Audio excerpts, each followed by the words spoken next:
sa mga katawhan sa probinsya sa Misamis Occidental na sa kanunay padayon ta nga musuporta sa atong administrasyon.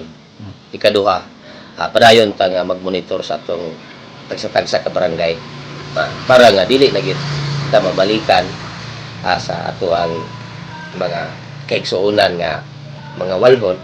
Ug ikaduha, padayon ta nga magmonitor sa atong mga katawhan sa barangay nga dili na gyud mo apil-apilan ang ginadiling lugar, no, para nga atong mapakita sa ato ang mga lideres, no, diri sa ato ang probinsya nga ang pangandoy mao ra gid nga ang probinsya sa Misamis Occidental magmalinaw na gyud para nga mulambot ang mga katawhan sa probinsya sa Misamis Occidental dayon malipayon po ta uban sa atong tagsa-tagsa ka pamilya. So kana lang akong ipahibalo sa atong mga katawhan sa probinsya sa Misamis Occidental.